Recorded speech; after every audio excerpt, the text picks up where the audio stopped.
احترام سادات ذویل احترام علماء ملت اسلامیہ برادران اہل سنت، السلام علیکم ورحمۃ اللہ وبرکاتہ۔ نحمده ونصلی ونسلم علی حبیبہ الکریم، اما بعد فاعوذ باللہ من الشیطان الرجیم، بسم اللہ الرحمن الرحیم۔ مثل الذين حملوا التوراة ثم لم يحملوها كمثل الحمار يحمل أسفارا۔ صدق الله العلي العظيم وصدق وبلغنا رسوله النبي الأمين الكريم، ونحن على ذلك لمن الشاهدين والشاكرين والحمد لله رب العالمين۔ عقیدت اور احترام کے ساتھ درود پاک پڑھیں۔ اللہم صلی علی سیدنا و مولانا محمد وعلی آلہ و صحابہ وبارک وسلم دائما ابدا۔ سائیں ہی نکل جائے، سائیں ڈالے جی کرسی کی سلیم صاحب۔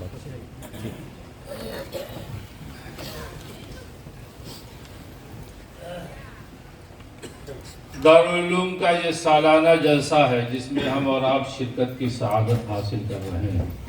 ابھی آپ نے حضرت سید سلیم شاہ مد ظلہ العالی سے خطاب سماعت فرمایا، جسے خطاب کہتے ہیں۔ ان کی تقریر سن کر کے ہمیں اپنا وہ زمانہ یاد آ گیا کہ جب ہمارے جسم میں بھی طاقت تھی، دل مچلنے لگا کھڑے ہو کر کے ایسی جوشیلے انداز میں بیان کریں۔ پوری دنیا متغیر ہے، آدمی جوان ہے، بوڑھا ہوگا۔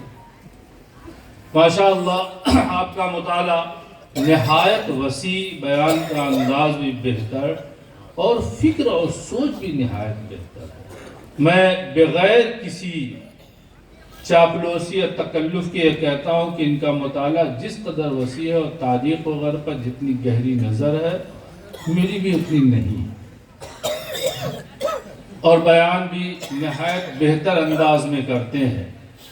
ابھی آپ نے بیان کیا، ایک اتحاد ملت کے اوپر بیان کیا کہ ہمارے علماء، انسان دو گھڑا اکٹھا ہے، ٹکرائے، ایک باپ کے دو بیٹے ہیں، اس کی سوچ اور ہے، اس کی سوچ اور ہے، مگر قرآن مجید نے صاف ارشاد کر دی، فرما دیا لا تنازعوا فتفشلوا فتذهب ريحكم۔ نزاع نہ کرو، جھگڑا نہ کرو، اختلاف نہ کرو، ورنہ تمہاری ساکھ اور ہوا نکل جائے اور تم راہ راست سے پھسل جاؤ گے، گمراہی کی جانب چلے جاؤ گے۔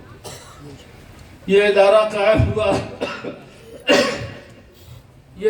قائم ہوا ہے اس لیے تاکہ یہاں پہ علماء تیار ہوں، علماء ہر زمانے میں رہیں۔ اللہ حدیث پاک میں صاف صاف کہا گیا ہے کہ ان خیر الخیار خیار العلماء و ان شر الشرار شرار العلماء۔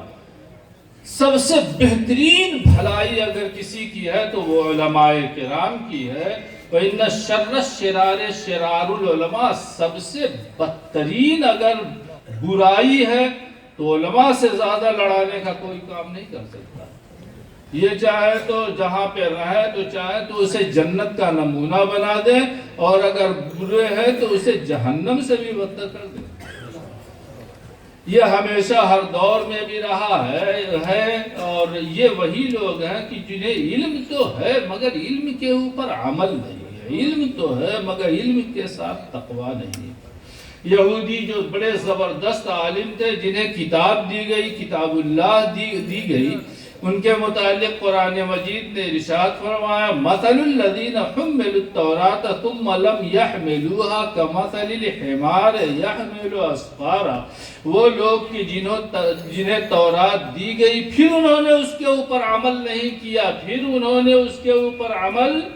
نہیں کیا، غور سے سنیں گے، آدھا گھنٹہ میرا ٹائم ہے۔ وہ لوگ کہ جنہیں تورات دی گئی پھر انہوں نے اس کے اوپر عمل نہیں کیا، ان کی مثال ایسے ہی ہے جیسے گدھا جس کے اوپر کتابوں کا ڈھیر لاد دیا جائے۔ شیخ سعدی نے کہا ہے آتے ہی دسترا چے علم و خبر کی برو حیزو مست یا دفتر۔ گدھے کے اوپر کتاب لاد دینے سے مولانا صاحب تو نہیں ہو جائے گا۔ ہو جائے گا. گدھے کے اوپر کتاب کا ڈھیر لاد دو، بخاری ہے، مسلم ہے، ترمذی ہے، ہدایہ ہے، کنز الدقائق ہے، کنز العمال ہے، سب لاد دو تو کیا وہ عالم ہو جائے گا؟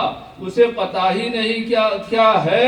عالم وہ ہے کہ جو اپنے علم کے اوپر عمل کرے، اور جو اپنے علم کے اوپر عمل کرے گا وہ امت کے لیے رحمت ہوگا. اور اس کی علامت کیا ہے؟ اس کی علامت صاف طور پہ ارشاد فرمایا ہے کہ علم نافع کی علامت کیا ہے؟ علم نافع کی علامت یہ ہے کہ جس کے اندر علم نافع ہوگا وہ جھک جائے گا. جس کے اندر علم نافع ہوگا وہ جھک کر کے تواضع کے ساتھ، علم کے ساتھ رہے گا. اس کا علم نافع ہے.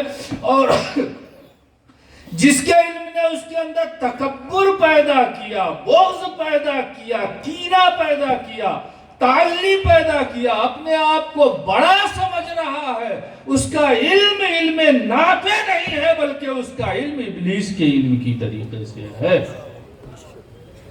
قرآن مجید ہے، سبحان اللہ، صاف ارشاد ہے نا کہ قرآن مجید یہدی بہی کثیرا و یضل بہی کثیرا. بہت سے لوگ اس سے ہدایت بھی پاتے ہیں، بہت سے لوگ اس سے گمراہ بھی ہوتے ہیں. تو علم نافع، جب علم نافع ہوگا تو انسان کے اندر تواضع پیدا ہوگا، انکساری پیدا ہوگی. اور جب انکساری پیدا ہوگی تو وہی علم نافع ہوگا. علم یہ مطلق فائدہ نہیں دیتا. سرور کائنات صلی اللہ تعالی علیہ وسلم دعا کیا کرتے تھے، اللہم انی اعوذ بک من علم لا ينتفع بہ. جب وہ رسول کہ جن کو اللہ نے حکم دیا کہ اے رسول کسی چیز کو زیادہ لینے کی تمنا نہ کرو، نہ دنیا زیادہ لینا، نہ جنت زیادہ لینا، نہ یہ زیادہ ہو، نہ یہ میری زیادہ ہو. دعا کیجئے تو دعا کیجئے رب زدنی علما، اے اللہ مجھے زیادہ سے زیادہ علم عطا فرما. وہ رسول کریم صلی اللہ تعالی علیہ وسلم ارشاد فرما دعا کرتے ہیں، اللہم انی اعوذ بک من علم لا ينتفع بہ. اے اللہ وہ علم جس سے نفع نہ حاصل ہو، اس سے میں تیری پناہ چاہتا ہوں، اس سے میں تیری پناہ.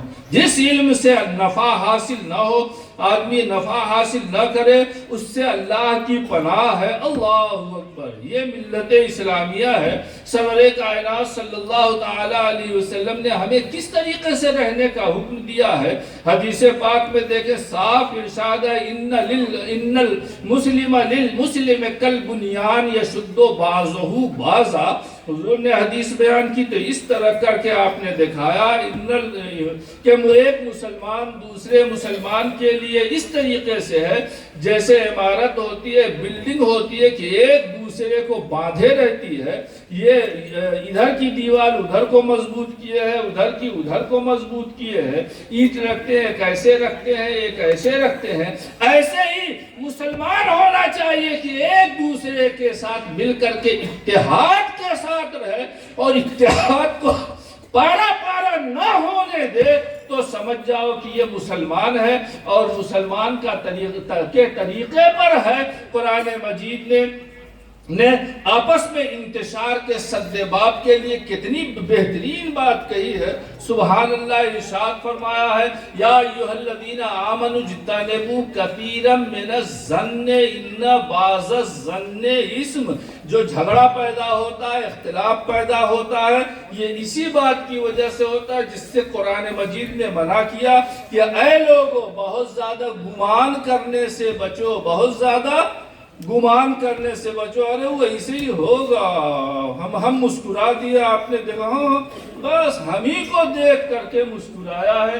بدگمانی سے بچو.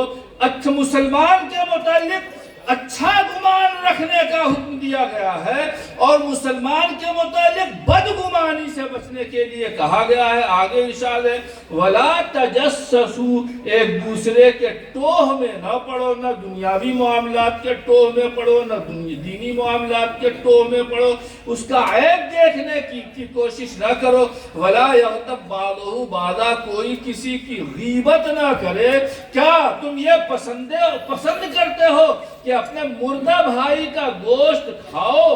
تو جو ان بعض الظن اسم، بہت سے ایسے گمان ہوتے ہیں کہ جو گناہ ہوا کرتے ہیں، بہت سے ایسے گمان ہوتے ہیں کہ جو گناہ ہوتے ہیں۔ اب کوئی ہے عالم ہے، وہ کہیں بیٹھا ہوا ہے، اس کو کوئی ضرورت تھی اور مطلب یہ کہ کسی کہیں بیٹھا یا ہوٹل میں بیٹھا چائے پی رہا ہے، آ کر کے کوئی دوسرے مذہب والا، کوئی شیعہ بیٹھ گیا، کوئی وہابی بیٹھ گیا، کوئی دیوبندی بیٹھ گیا، کوئی اور بیٹھ گیا سامنے، تو یہ اٹھ کے بھاگے گا تو نہیں۔ اب آپ دیکھو تو کیا گمان کرو، بس یہ تو صلح کلی ہی ہے، اسلام نے اس سے منع کیا ہے۔ اچھا گمان رکھو، برے گمان سے بچو، اچھا گمان رکھو، برے گمان سے بچو۔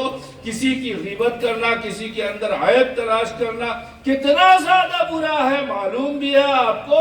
حضرت ام المومنین حضرت عائشہ رضی اللہ تعالی عنہ کہتی ہیں کہ میں نے حضرت صفیہ رضی اللہ تعالی عنہ، جو یہ بھی ام المومنین ہے، حضور کی بیوی ہے، ازواج مطہرات میں سے ہے، یہ ذرا سا قد ان کا چھوٹا تھا، یہودی خاندان کی تھی۔ کہتے ہیں کہ میں ان کے متعلق مجھے کچھ حضور کو بتانا تھا، تو میں نے کہا کہ صفیہ، ارے وہ والی صفیہ، بس سمجھ رہے نا، قد ذرا کم تھا، تو کہا صفیہ، یا رسول اللہ وہ صفیہ یعنی وہ والی چھوٹے قد والی۔ سرور کائنات صلی اللہ تعالی علیہ وسلم نے فرمایا تو نے ایسی بات کہہ دی، تو نے ایسی بات کہہ دی کہ اس بات کو اگر پورے میٹھے سمندر پہ ڈال دیا جائے تو میٹھا پورا سمندر کڑوا ہو جائے۔ لوگ آسان سمجھتے ہیں یار، نیکی کی توفیق نہیں ہوتی ہے، نیکی تو کچھ کر نہیں ملتا ہے، یوں بدگمانی کر کے مسلمان کا عیب ڈھونڈ کر کے اپنی جتنی نیکیاں وہ سب کی سب ہم تباہ کریں۔ کیا یہی دانشمندی کا کام ہے؟ کیا یہی عقل کا کام ہے؟ خوش گمانی کا کتنا حکم دیا گیا ہے، اللہ اکبر۔ آپ ذرا غور کریں، توجہ سے دیکھیں، فتح مکہ کے موقع پر جب حضور صلی اللہ تعالی علیہ وسلم چلے تو معاملہ یہ تھا کہ حضور صلی اللہ تعالی علیہ وسلم خونریزی تو پسند نہیں کرتے تھے، امن امان چاہتے تھے، لہذا بہت چپکے سے آپ نے تیاری کی، سوچا اچانک مکہ مکرمہ 10,000 کے لشکر کے ساتھ ہم پہنچ جائیں گے، خونریزی نہیں ہوگی، سب معاملہ شانت ہو جائے گا۔ تو آپ نے بہت زیادہ رازداری سے کام کیا، لشکر لے کر کے چلے، کچھ دور چلے، حضرت علی رضی اللہ تعالیٰ عنہ، حضرت زبیر اور غالباً حضرت مقداد، تینوں کو آپ نے بلایا اور کہا کہ گھوڑا لو اور چلے جاؤ خاخ، ایک باغ تھا اس کا نام خاخ تھا، خاخ تک جب پہنچو گے تو وہاں تمہیں کوئی عورت ملے گی، اس کے پاس خط ہے، خط لے کر کے آؤ۔ سبحان اللہ، کیسی بخاری و مسلم میں اور احادیث میں حضور صلی اللہ علیہ وسلم کے غیب کی باتیں موجود ہیں۔ زمین پہ رہتے تھے، عرش معلیٰ پہ دیکھا کرتے تھے، اور کوئی غیب کا تم سے نیہا ہو بھلا، جب نہ خدا ہی چھپا تم پہ کروڑوں درود۔ فرمایا وہاں چلے جاؤ، خاخ کے باغ میں پہنچو گے تو ایک عورت ملے گی، اس کے پاس خط ہے، وہ خط لے کر کے آؤ اور اس کو بھی لے کر کے آؤ۔ کہتے ہیں ہم چلے، تینوں آدمی گھوڑا دوڑاتے ہوئے چلے، سبحان اللہ، وہ بھی جا رہی ہے یہ بھی جا رہے ہیں۔ حضور صلی اللہ تعالیٰ علیہ وسلم نے اتنا جان لیا کہ جب وہ خاخ کے باغ میں پہنچی گئی تو یہ یہاں پہنچے، ٹیلی فون تو تھا نہیں، کوئی اور ذریعہ تھا نہیں۔ بہرحال حضرت علی کہتے ہیں وہاں پہنچے، واقعی میں ایک اونٹنی کے اوپر ایک عورت سوار تھی، ہم نے اس کو روکا، اس کو اتارا، ہم نے کہا کہ لاؤ خط نکال کر کے لے آؤ، تو اس نے کہا ہمارے پاس تو کوئی خط ہی نہیں ہے، ہمارے پاس تو کوئی خط ہی نہیں ہے، قسم وغیرہ کھایا۔ تو حضرت علی کہتے ہیں میں نے کہا کہ خط نکال دے، وَإِلَّا لَأُجَرِّدَنَّكَ، خط نکال دے ورنہ تیرا کپڑا اتار کے تیری تلاشی لیں گے۔ کسی اور آدمی نے نہیں کہا، ٹیلی فون کی گفتگو نہیں ہے، یہ نبی آخر الزمانے کا غیب جاننے والے نبی نے کہا ہے۔ جب اس کو یقین ہو گیا کہ یہ چھوڑیں گے نہیں تو بال کے جوڑے میں سے اس نے خط نکالا، لے کر کے دیا۔ خط حضور صلی اللہ علیہ وسلم کے پاس آیا، ایک صحابی رسول حاتب ابن بلتعہ نے وہ کفار مکہ کے نام لکھا تھا خط کہ رسول اللہ صلی اللہ علیہ وسلم بہت بڑا لشکر اکٹھا کر رہے ہیں، اچانک تمہارے پاس پہنچ جائیں گے، لہٰذا اپنے بچاؤ کی جو ترکیب کرنا ہو کر لو، بتاؤ ہمارے راز کو جو فاش کرے، آپ خود ہی سوچئے کوئی چیز آپ ایک دم گپت رکھنا چاہتے ہیں اور سب سے کہا ہے کہ بھئی یہ برادری کی یہ بات گپت رہنا چاہیے، ہمارے عزت کی باتیں کوئی اس کو فاش کر دے تو وہ کس لائق ہوگا؟ یہ اور حکومتوں میں تو یہ بات ایسی ہے کہ حکومت کا راز جو فاش کرتا ہے وہ تو قابل گردن زدنی ہوتا ہے نا، تو اس کے گردن مار دی جائے گی۔ مگر یہاں حضور جس کو رازداری سے آپ کر رہے تھے، ایک صحابی ہے کہ انہوں نے خط لکھ کر کے دشمنوں کو یہ مطلع کیا۔ جب وہ خط حضور نے دیکھا، حضرت عمر رضی اللہ تعالی جلال میں آئے اور کہا یا رسول اللہ مجھے حکم دیجئے کہ میں اس منافق کی گردن مار دوں۔ بولو آپ خود اپنے عقل سے سوچو، اس کے منافق ہونے میں شبہ ہے؟ ہماری عقل کہہ رہی ہے کیا اس کے کافر ہونے میں کوئی شبہ ہے؟ مگر حضور نے فرمایا کہ ٹھہر جاؤ، بیٹھ جاؤ، اور انہوں نے بھی کہا یا رسول اللہ میرے متعلق کوئی جلدی نہ کیجئے، باخدا جب سے اسلام لایا ہوں میرے دل میں اللہ اور اس کے رسول کی محبت ہے، ذرہ برابر بھی اسلام کے خلاف میرے دل میں کبھی کوئی بات نہیں آئی اور نہ آپ کی محبت کم ہوئی ہے۔ بس بات صرف اتنی سی ہے کہ وہاں پہ میری کچھ جائیداد ہے، مال ہے، میرا گھر ہے، آپ کے ساتھ جتنے مہاجرین ہیں ان کے خاندان کے لوگ وہاں پہ رہتے ہیں، وہ تو ان کے مال کی حفاظت کریں گے، میرے مال کی تو حفاظت کرنے والا کوئی نہیں ہے۔ تو میں نے سوچا کہ خط لکھ کر کے ان کے اوپر ایک احسان کر دوں تو وہ لوگ میرے مال کی حفاظت کریں گے، اور میں یہ بھی جانتا تھا کہ میرے اس خط لکھنے سے سرور اللہ تبارک و تعالی جو غلبہ دینے والا ہے اس پر کوئی فرق نہ پڑے گا اور کفار کو اس سے کوئی نفع نہ پڑے۔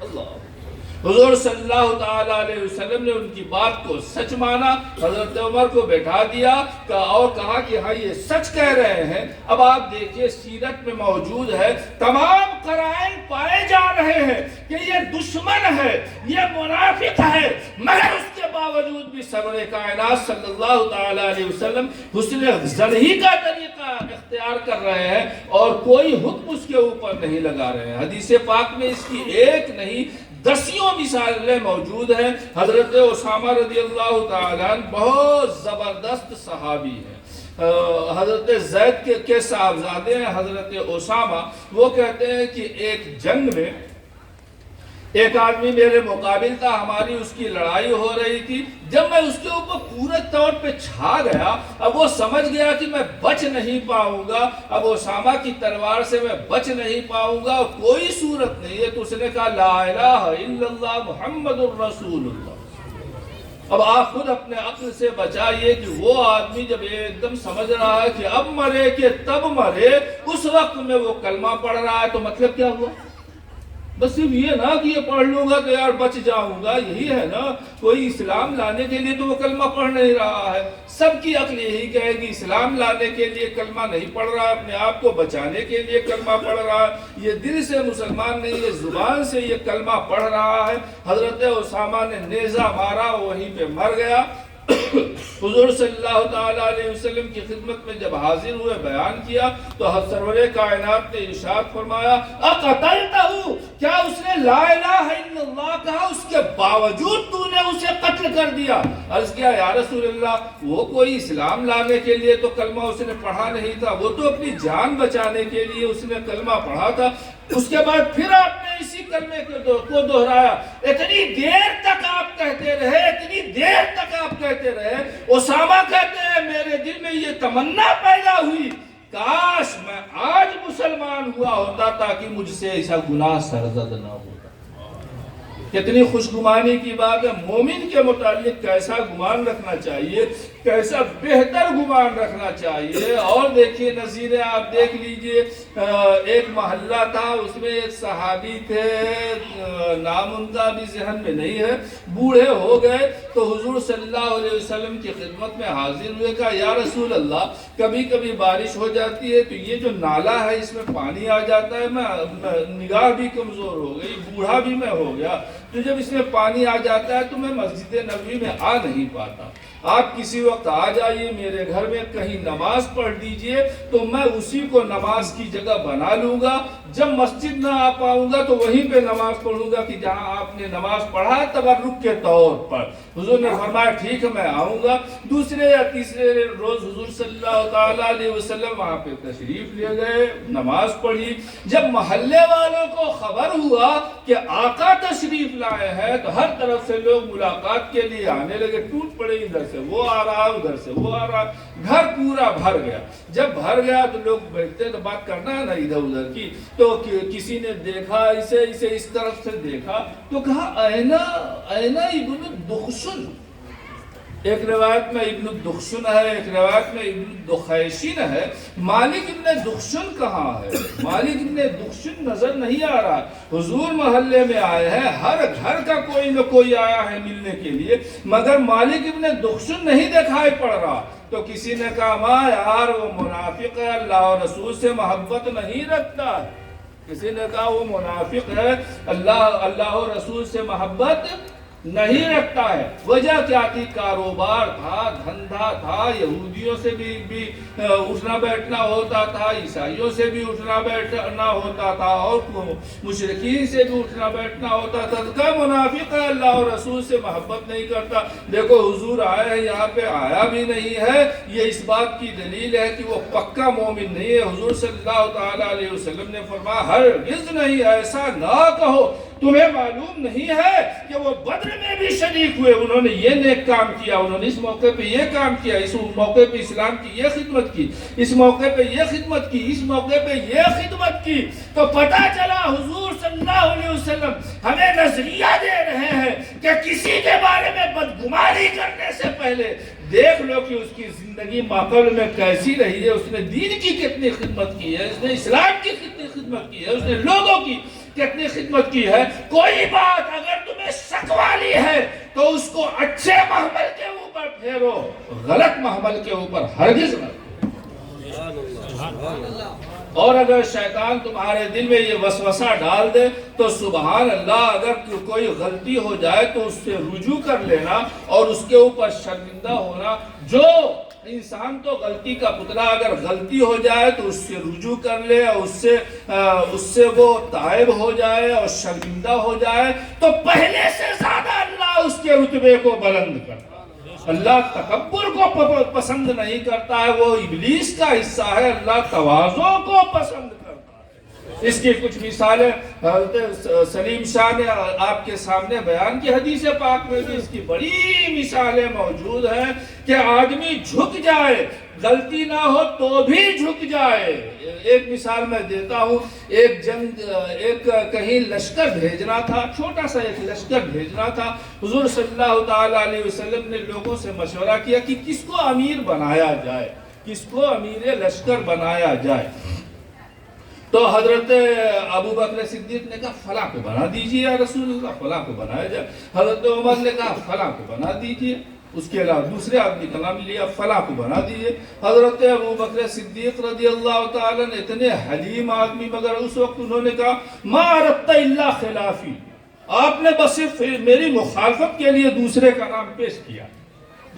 دیکھو حضور کے دربار میں صحابہ جن کے متعلق قرآن شہادت دے رہا ہے رضی اللہ عنہ و رضو عنہ, ان میں بھی یہ اختلاف, سرور کائنات کے سامنے اختلاف ہو رہا ہے کہ حضرت ابوبکر صدیق نے کہا فلاں کو امیر لشکر بنا دیجئے, اور حضرت عمر نے کہا یا رسول اللہ فلاں کو بنا دیجئے. حضرت ابوبکر صدیق کہتے ہیں ما اردت الا خلافی, آپ نے بس میری مخالفت کے لیے یہ بات کہی ہے, ورنہ آپ بھی جانتے ہو کہ جس کا نام میں نے لیا ہے وہ ٹھیک ہے. تو کہا نہیں, میں نے آپ کی مخالفت کے لیے نہیں کہا, یوں ہی کہا. تھوڑا سا بات ہو گئی, یہ اپنے گھر ناراض ہو کے, وہ اپنے گھر ناراض ہو کے, گھر پہنچنے سے پہلے اللہ اللہ کیسے نیک لوگ تھے, سبحان اللہ. میرے نبی صلی اللہ تعالیٰ علیہ وسلم کی صحبت کے لیے اللہ نے جن لوگوں کا انتخاب کیا جسے صحابہ کہا جاتا ہے, انبیاء کے بعد اس سے افضل کوئی قوم نہیں.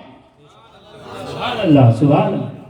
گھر ابھی گھر یہ نہ یہ پہنچے تھے نہ وہ پہنچے, پہنچے تھے کہ حضرت ابو بکر صدیق کو احساس ہوا کہ یار میں نے ایک مسلمان کا دل دکھایا ہے اور بدگمانی کی ہے، کس بنیاد پہ میں نے کہا کہ عمر نے میری مخالفت کے لیے دوسرا نام پیش کیا تھا، یہ تو مجھ سے بہت بڑا گناہ ہو گیا، اللہ کے پاس میں کیا جواب دوں گا؟ مگر عمر تو غصیلے آدمی ہے، جلالی ہے اور جلال میں اٹھ کر کے گئے ہیں، ابھی جاؤں گا تو بھگا دیں گے، معاف بھی نہیں کریں گے۔ سبحان اللہ، سیدھا ٹھکانہ سرور کائنات صلی اللہ تعالیٰ علیہ وسلم کا ہے۔ ادھر حضرت عمر رضی اللہ تعالیٰ کو خیال ہوا کہ یار یہ تو حضور کے یار غار ہیں، جہاں کوئی نہ تھا یہ تھے، یہ تو وہ ہیں جو سب مال رسول پہ قربان کرنے والے ہیں، یہ تو وہ ہیں کہ اللہ تبارک و تعالیٰ نے ان کو حضور کا صاحب کہا ہے، اور میں نے ان کی شان میں ایسی بات کہی ہے، میری تو دنیا بھی برباد ہو جائے گی، آخرت بھی برباد ہو جائے گی۔ یہ صحابہ کا طرز عمل ہے، اگر ہم علماء اس کے اوپر عمل نہ کریں گے تو پھر کون کرے گا؟ کیا ہم اس امت کو سدھار سکتے ہیں اگر صحابہ کرام کے اس طرز عمل کے اوپر ہم نے عمل نہ کیا؟ حضرت عمر کو یہ خیال ہوا، اٹھے، کہا نہیں میں تو جاؤں گا، ابو بکر صدیق سے معافی مانگوں گا۔ گئے، دروازے پہ کھٹکھٹایا، کیا وہ ہے؟ نہیں۔ جب سنا کہ نہیں گھر پہ نہیں ہے، بس سمجھ گئے کہ پروانہ اور کہاں جائے گا، پروانہ کہیں اور نہ ملے گا، سیدھے نکلے، حضور صلی اللہ تعالیٰ علیہ وسلم کے دربار میں پہنچے۔ بخاری شریف میں بھی یہ حدیث موجود ہے، حضور کے دربار میں کی جانب رخ کیا، صحابہ کرام موجود تھے۔ حضرت ابو بکر صدیق رضی اللہ تعالیٰ عنہ نے جیسے ہی دیکھا عمر آ رہے ہیں، گھٹنوں کے بل بیٹھ گئے۔ گھٹنوں کے بل بیٹھنا سمجھتے ہیں نا؟ گھٹنے کے اوپر کھڑے ہو گئے، گھٹنوں کے اوپر کھڑے ہو گئے اور عرض کیا، یا رسول اللہ غلطی میری ہے، عمر کو راضی کر دیجئے۔ یا رسول اللہ غلطی میری ہے، عمر کو میں نے کہا آپ ان کو میری جانب سے راضی کر دیجئے، میری غلطی ہے، آخرت نہ خراب ہو۔ اور عمر ڈرتے ڈرتے آئے، قریب پہنچے، حضور کے قدموں میں گر گئے، یا رسول اللہ غلطی عمر کی ہے، ابو بکر کو مجھ سے راضی کر دیجئے۔ نعرہ تکبیر، نعرہ تکبیر، نعرہ رسالت، نعرہ رسالت۔ یہ دین ہے اور اس دین کی بنیاد کسی کے عقل کے اوپر نہیں ہے، کسی کی سوچ کے اوپر نہیں ہے، دین کی بنیاد حضور صلی اللہ تعالیٰ علیہ وسلم نے دلائل کے اوپر رکھا ہے، اور دلیل کی بھی وہ بھی اتنی ٹھوس دلیل کہ واقعتاً جیسا مسئلہ ہے ویسی دلیل ہونی چاہیے۔ بخاری شریف میں جا کے کھول کر کے دیکھ لو، سرور کائنات صلی اللہ تعالیٰ علیہ وسلم نے مدینہ میں رہنے والی ایک عورت کے متعلق فرمایا، اگر بغیر دلیل کے کسی کو زنا رجم کی میں سزا دیتا، مطلب یہ کسی کو میں رجم کرتا تو فلانی عورت کو، یعنی اس کا دھندا تھا، اس کا پیشہ تھا، یہ پیشہ تھا، یہ سب جانتے تھے، میرے رسول بھی جانتے تھے، مگر فرمایا دین کی بنیاد تو دلیل پہ ہے، جب تک دلیل نہیں پائی جائے گی تب تک شریعت کا کوئی حکم نافذ نہیں کیا جائے گا۔ سمجھنے کی بات اور ہے، جب وہ دھندا ہی کر رہی ہے، بیٹھی رہتی پیٹھی پہ اللہ وغیرہ لگا کر کے، وہاں پہ گاہک کو آتے جاتے ہم دیکھتے ہیں، لیکن سنسار کرنے کا حکم نہیں دیا جائے گا۔ کیوں؟ اس لیے کہ شرعی دلیل موجود نہیں ہے سنسار کرنے کے لیے۔ وہی حضور نے ارشاد فرمایا، اگر بغیر دلیل کے میں کسی کو رجم کرنے کی سزا دیتا تو فلانی عورت کو سزا۔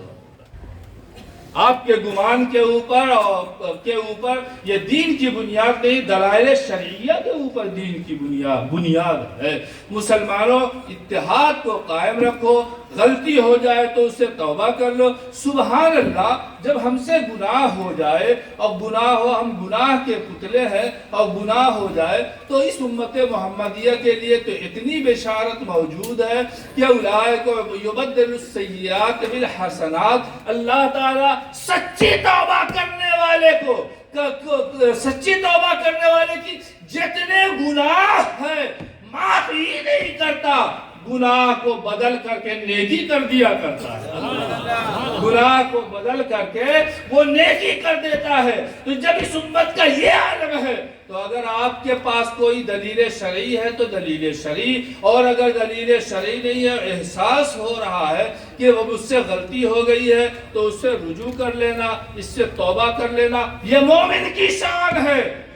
اور اس میں یہ اپنے عزت نفس کا اس میں خیال کرنا، یہ شیطان کا مکر اور شیطان کا ہیلہ ہے۔ یہ تمام کے تمام ہمارے اکابرین کرام ہمیشہ اسی طریقے کے اوپر قائم رہے۔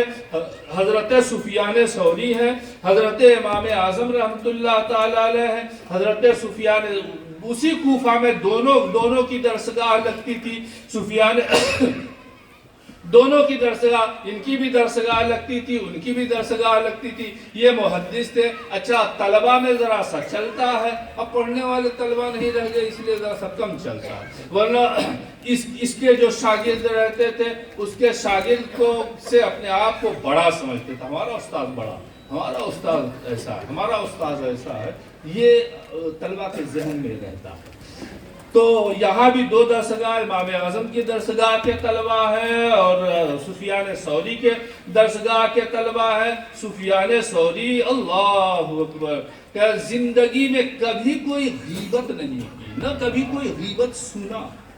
بہرحال ان کے بچے کا انتقال ہوا تھا، حضرت امام اعظم رحمۃ اللہ تعالی علیہ اٹھے عیادت کرنے کے لیے، چلنے کے لیے کہ چلیں عیادت کرائیں، یہاں پہ آئے اور آئے تو حضرت سفیان ثوری اٹھ کر کے کھڑے ہو گئے، اپنی درسگاہ اپنی مسند چھوڑ کے ادھر بیٹھ گئے، امام اعظم کو اپنی مسند پہ بٹھایا، ادب سے بیٹھے رہے، امام اعظم نے تعزیت کیا، کچھ دیر بیٹھے پھر اٹھ کے چلے آئے۔ جب اٹھ کر کے آئے تو سفیان ثوری کے شاگردوں نے کہا حضور آج تو آپ نے ہمیں بے عزت کر دیا۔ کہا وہ کیسے؟ تو کہا آپ کا رتبہ بہت بلند ہے، بہت بڑے محدث ہیں، اور وہ ابو حنیفہ آئے تو اپنی مسند بھی چھوڑ دیا، کھڑے ہوئے وہ تو ٹھیک ہے، مسند بھی چھوڑ دیا، ادب کے ساتھ بیٹھے رہے۔ آپ کو ایسا نہیں چاہیے تھا، آپ کا درجہ بہت بلند ہے۔ فرمایا کیوں نہ ان کی تعظیم، یہ بڑائی کہتے ہیں، کیوں نہ ان کی تعظیم کریں، اگر کچھ نہیں تو میں ان کے فقہ کی تعریف کے لیے مجھے کھڑا ہونا چاہیے، کیونکہ ان کا بہت بڑے فقیہ ہے، تو میں ان کے فقہ کے لیے کھڑا ہوں، فقہ کے لیے نہیں تو میں ان کی حدیث کے لیے کھڑا ہوں، حدیث کے لیے نہیں تو میں ان کے تقوی اور شبیداری کے لیے کھڑا ہوں، اگر اس کے لیے میں کھڑا نہ ہوں تو میں ان کے سخاوت کے لیے کھڑا ہوں، اور اگر کسی چیز کے لیے کھڑا نہ ہوں تو کم از کم میرے اوپر اتنا تو لازم ہی ہے کہ وہ اسلام میں عمر میں مجھ سے بڑے ہیں اور بڑے کی تعظیم کا حکم دیا۔ خالی ادھر ادھر کی کتابیں نہیں، بزرگوں کے حالات کو تو آپ پڑھیے تب دل سنورے گا، صوفیاء کرام کے حالات کو پڑھیے، بزرگوں کے حالات کو پڑھیے، یہ ہمارے علماء اعلام ہیں، ان کو پڑھیں تو یہ علم نافع ہوگا، اور اگر آپ نے علم کو علم نافع نہیں بنایا تو یاد رکھو کہ آتے ہی مغزرہ چے علم و خبر کی برا حیض و مست یاد افتر۔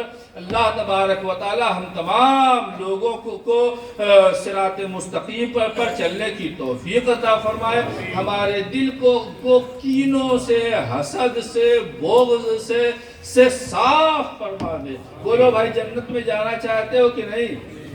سب جانا چاہتے ہو نا؟ تو جنت کا حال کیا ہوگا؟ کقلب واحد، تمام جنتیوں کا دل ایسے ہی ہوگا جیسے ایک دل، جیسے ایک دل، یعنی جو ہم سوچ رہے ہیں وہی آپ، جو ہماری خواہش ہوئی آپ کی، ایسا نہیں کہ ٹکراؤ اکراؤ نہیں کہ ہم اور سوچیں آپ اور سوچیں، وہی پھیٹا ہو۔ تو جب جنت کا عالم یہ ہے کہ قلب واحد، یعنی سب متحد اور ایک ہیں، تو اپنی آبادی کو، اپنی ملت کو، اپنے لوگوں کو، اپنے پورے کچھ کو جنت کا نمونہ بناؤ، کسی سے بدگمانی نہ کرو، کسی سے حسد نہ کرو، اور کسی کے بارے میں کوئی غلط خیال نہ کرو۔ انشاءاللہ تعالیٰ تمہاری بستیاں جنت کا نمونہ ہوں گی، اور جنہوں نے خدمات کیا ہے ان کی خدمات کی قدر کرنا ہمارے اوپر لازم و ضروری ہے۔ اللہ تبارک و تعالیٰ ہمیں اور آپ کو نیک توفیقات سے مالا مال فرمائے، اور یہ ادارے جہاں سے عالم دین پیدا ہوتے ہیں پروردگار عالم ان کو سلامت رکھے، اور جو لوگ بھی سرور کائنات کے دین کی اشاعت میں آگے ہیں اللہ تعالیٰ انہیں دنیا میں بھی سرسبز و شاداب رکھے، آخرت میں بھی سرسبز و شاداب رکھے۔ وآخر دعوانا الحمدللہ رب العالمین۔ السلام علیکم۔ سبحان اللہ، ماشاءاللہ۔ اعظمی صاحب